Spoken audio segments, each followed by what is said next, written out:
The sun was beginning to set over the city when Camilla, carrying a box full of small jars of homemade sweets, got off the bus and walked with determined steps towards the building where she knew many employees left at the end of the day.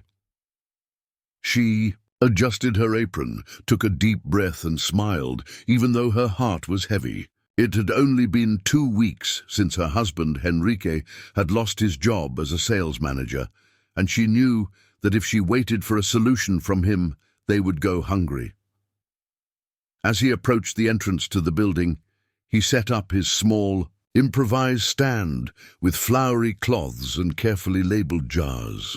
Within minutes, the aroma of coconut dulce de leche, guava paste and homemade brigadeiro was already attracting curious glances from those leaving work. "Good afternoon, miss. Are these sweets really homemade?" asked an elegant lady, taking off her sunglasses. "Yes, they are, ma'am. I make them myself at home. No preservatives, no colorings. My grandmother's recipe." Can I get 2 of these?" He pointed to the spoon one with a pink lid. "What is this one for?" "Dulce de leche with pachoca, a combination that melts in your mouth." The woman took both, paid in cash, and continued smiling. Soon, other people began to approach, attracted by the conversation and the smell. Camilla smiled once more. It was just the beginning, but she felt that it could work. Hours later, when she returned home, she found Henrique on the couch, the television on, a glass of soda in his hand. He looked tired, and his shirt was still unbuttoned. "I brought some dinner, and I sold almost everything today. We won't be able to pay off the pharmacy bill for long." Henry looked up with an expression she hadn't expected. "Are you selling on the street?" "Yeah, someone had to do something, and you haven't done anything yet." "Camilla, do you have any idea what people might think? That my wife is on the street with a candy stand? And me, I was the manager. And now it's not anymore. And there's nothing wrong with working. This is honest. I'm not begging, Enrique." He stood up, running his hand through his hair. "That embarrasses me. Don't you understand?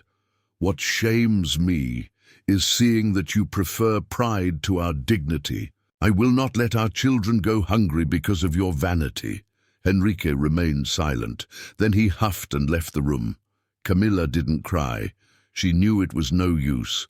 The next day, she would be back on the sidewalk with the sweets she herself had prepared during the early hours of the morning. That Friday, as I was arranging the pots on the small table, a man in a dark suit approached. "Are you here every day?" "Yes, I usually stay until 7. "Give me 2 of those, and can I ask you a question?" "Of course. Would you like to sell this inside, in the building's cafeteria?" Camilla looked at him, suspicious. "Inside? Me? But I don't know if they allow it. I'm the director of the company on the 8th floor, and I can authorize it. People would love it." She almost couldn't believe it. She smiled with moist eyes. "I would love." He smiled back. "I'm Rafael. I'll come back later to arrange things with you." Camilla could barely contain her racing heart. For the first time in a long time, she felt that something good was finally coming. Late in the afternoon, Camilla returned home with her eyes shining and her heart racing. She walked in the door and left the empty candy box on the table. Henrique was in the same place as always, with the television on and his cell phone in his hand. He didn't even look up. "Today was good. I sold everything." "That's great," he replied without emotion. "So can we stop this nonsense now?" Camilla closed her eyes for a second, took a deep breath and spoke calmly. "Today, a company director invited me to sell there, in the cafeteria. He said he could personally authorize me. I couldn't believe it." Henry turned around slowly, frowning. "Director who?" "Raphael, from the 8th floor. He said the people there would love to have my sweets around." Henry was silent for a few moments. "And he called you? Why? Because you're nice, or because he's got his eye on you?"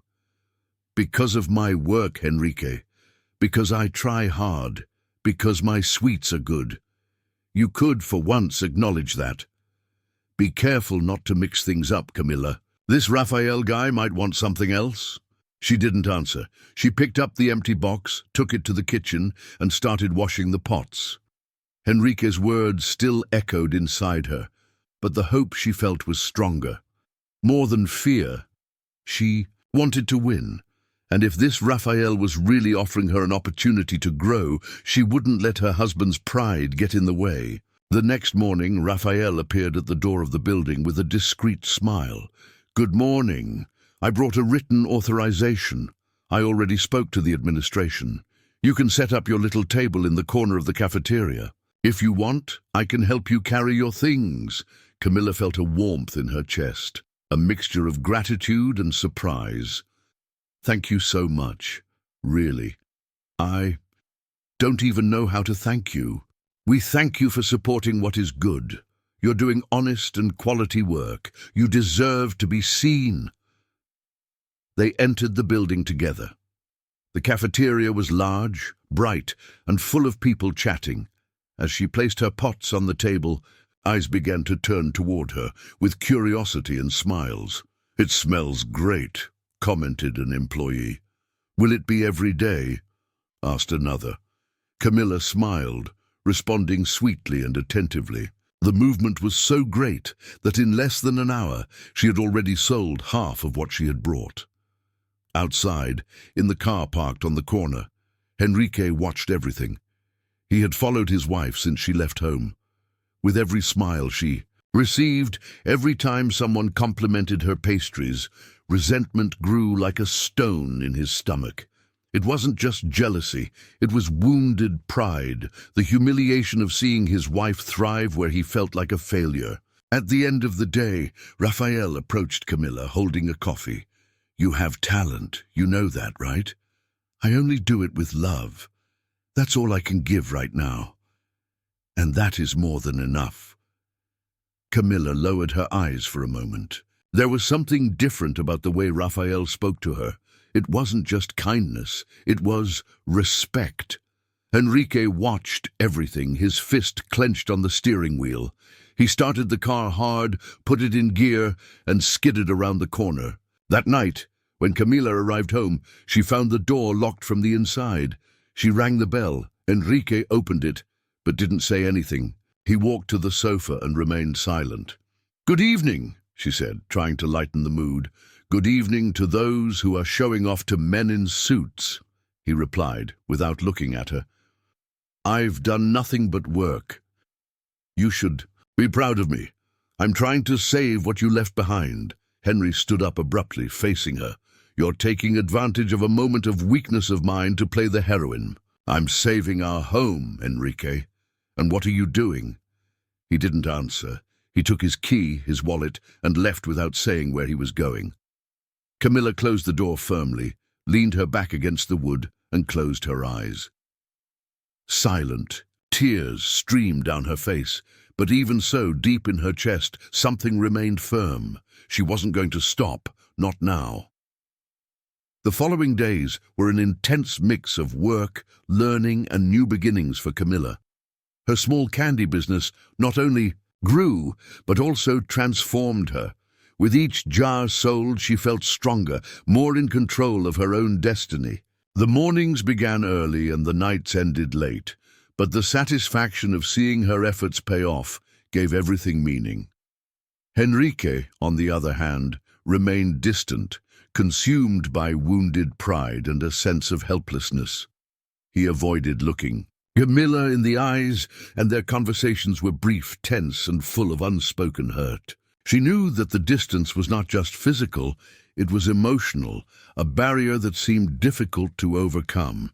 However, one grey afternoon, when Camilla was closing the stall after another productive day, she heard hesitant footsteps behind her. It was Henrique. His gaze revealed something she hadn't seen in a long time, regret and humility. "Camilla, can we talk?" he asked, his voice trembling.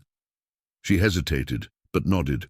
They went to a nearby bench, where the noise of the city seemed distant, and finally the words came. "I made so many mistakes, Camilla. I didn't know how to see your strength, your courage. I was trapped in a pride that only did us harm. I didn't realize that while I was waiting, you were fighting alone." She listened to him with a heavy heart, but also a sense of relief. "Henrique, I was also wrong to expect you to be my savior. We are partners, and it is not just one person who should carry the weight of the house. I needed you to be with me, not against me." He held her hands, a simple gesture but full of meaning. "I want to be better. I want to rebuild our path with you, if you allow me." A shy smile lit up her face. "Let's try, with patience, respect, and love. That's all I want." From that moment on, the couple began a new phase, not without difficulties, but with the knowledge that they were together to face any challenge. Enrique humbly sought out job opportunities and supported Camila in her business, helping to organize finances, plan deliveries, and expand her clientele. Camila and Rafael's relationship remained respectful and professional. He became a loyal friend, a discreet mentor who admired the young entrepreneur's drive. He knew that her path was hers, not his. Months later, Camilla's small business had become a well-established company with a larger kitchen, hired employees, and a recognized brand in the city.